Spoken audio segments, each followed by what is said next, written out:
Hi friends, welcome to Vaalai kitchen.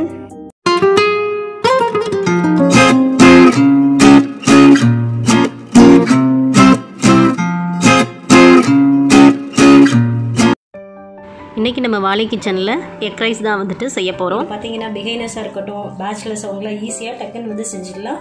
Side dish கூட ரொம்ப தேவைப்படாது. நீங்கள் தேவைப்பட்டால் வேறு ஏதாவது சைடிஷ் கூட வச்சு சாப்பிட்லாம். வெங்காயம் ஆனியன் வச்சு சாப்பிட்டாலுமே ரொம்ப நல்லாயிருக்கும். வாங்க நம்ம வந்து எப்படி செய்யுதுன்னு பார்க்கலாம். நீங்கள் நம்ம சேனல் வந்து சப்ஸ்கிரைப் பண்ணாமல் இருந்தால் சப்ஸ்கிரைப் பண்ணிவிட்டு அப்படியே பக்கத்தில் இருக்க பெல் பட்டன் கிளிக் பண்ணிவிடுங்க. நான் இதுக்காக இப்போ வந்து கடாய் எடுத்து வச்சுட்டு கடாய் வந்து சூடானதுக்கப்புறமா ஒரு 2 ஸ்பூன் அளவுக்கு ஆயில் வந்து நம்ம வந்து ஆட் பண்ணிக்கலாம். ஆயில் சூடானா கொஞ்சமாக கடுகு போட்டுக்கலாம். அதுக்கப்புறம் 2 கிராம்பு, ஒரு பட்டை உடைச்சி வச்சுருந்தேன், ஒரு பட்டை ஆட் பண்ணிக்கிறேன், ஒரு ஏலக்காய், ஒரு பிரியாணி இலை. இதெல்லாம் போட்டால் நமக்கு வந்து கொஞ்சம் பிரியாணி மாதிரி எக் பிரியாணி மாதிரி இருக்கும். நல்லா ரொம்ப நல்லா சூப்பராக இருக்கும். அதுக்கப்புறம் 2 பச்சை மிளகாய் வந்து கட் பண்ணி வச்சுருந்தேன், பச்சை மிளகாய் ஆட் பண்ணிக்கிறேன். வெங்காயம் பொடியாக கட் பண்ணி வச்சுருந்தேன், 2 பெரிய வெங்காயம் எடுத்து பொடியாக கட் பண்ணி வச்சுருந்தேன், ஆட் பண்ணிக்கிறேன். வெங்காயம் போட்டுட்டு நல்லா வதங்கிக்கும். நம்ம இது கூட கருவேப்பிலை ஆட் பண்ணிக்கலாம். கருவேப்பிலை போட்டு லைட்டாக கிளறி வச்சுக்கலாம். 1 ஸ்பூன் அளவுக்கு இஞ்சி பூண்டு பேஸ்ட் எடுத்து வச்சுருந்தேன், அதுவும் ஆட் பண்ணிக்கிறேன். இஞ்சி பூண்டு பேஸ்ட் போட்டுட்டு கொஞ்சம் கிளறி விட்டுலாம். வெங்காயம் வதங்கிடுச்சு. இப்போ நான் ஒரு தக்காளி எடுத்து கட் பண்ணி வச்சுருந்தேன், பொடியை கட் பண்ணி வச்சுருந்தேன், தக்காளி ஆட் பண்ணிக்கிறேன். தக்காளி போட்டுட்டு நம்ம நல்லா கொஞ்சம் கிளறி விட்டுலாம்.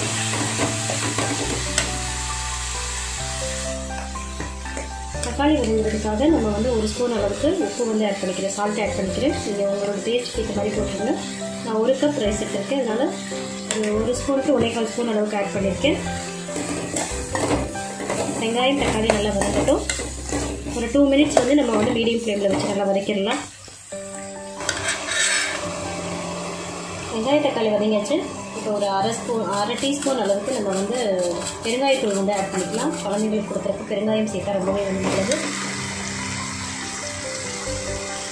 1 டீஸ்பூன் அளவுக்கு நான் வந்து மிளகாத்தூள் வரமிளகாத்தூள் எடுத்து வச்சுருந்தேன். நீங்கள் காரம் பார்த்துட்டு ஆட் பண்ணிக்கிறீங்க. 1/4 ஸ்பூன் கரம் மசாலா,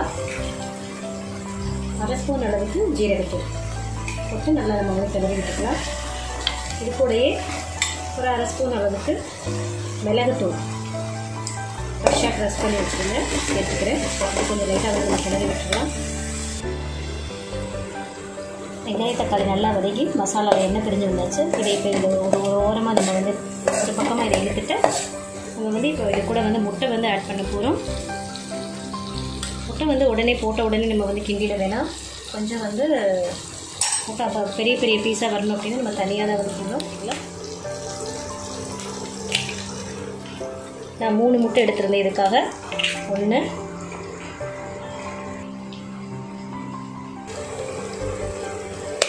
2 3.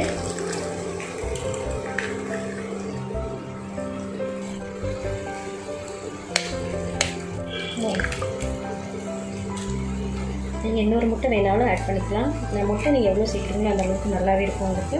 இது கொஞ்சம் அப்படியே சால்ட் வந்து நம்ம ஏற்கனவே ஆட் பண்ணிட்டோம்.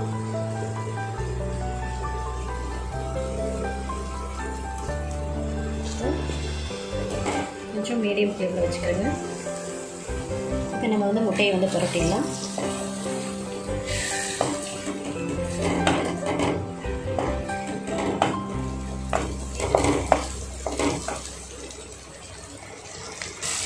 மசாலோடு சேர்த்து முட்டை வந்து கிளறிடலாம்.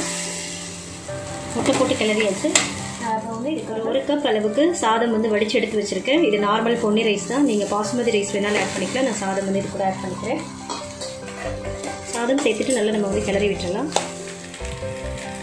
சாதம் சேர்த்துட்டு நல்லா கிளறிட்டு நம்ம வந்து மல்லித்தலை வந்து ஆட் பண்ணிக்கலாம். ஒரு 1/2 ஸ்பூன் அளவுக்கு மிளகுத்தூள் வந்து ஆட் பண்ணிக்கலாம். நம்ம ஃபைனலாக மிளகுத்தூள் சேர்க்குறப்ப ரொம்ப நல்லது, நமக்கு சூப்பர் டேஸ்ட்டாக இருக்கும். ரொம்பவும் சுவையான சூப்பரான சீக்கிரமாக செய்யக்கூடிய எக் ரைஸ் வந்து ரெடி ஆகிடுச்சு. நான் இதுக்கு சைடிஷாக இன்றைக்கி வந்து பார்த்தீங்கன்னா சிக்கன் மஞ்சூரியன் பண்ணியிருக்கேன். ரொம்ப சூப்பராக இருக்கும். நீங்கள் வீட்டில் செஞ்சு பாருங்கள். செஞ்சு பார்த்துட்டு எப்படி இருக்குன்னு எனக்கு கமெண்ட்டில் சொல்லுங்கள். இந்த வீடியோ உங்களுக்கு மிகவும் பிடிச்சிருக்குன்னு நினைக்கிறேன். இந்த வீடியோ ரொம்ப பிடிச்சிருந்தா லைக் பண்ணுங்கள், ஷேர் பண்ணுங்கள். இனிய மனம் இனிய சுவைக்கு உங்கள் வாழை கிச்சன். Thank you friends.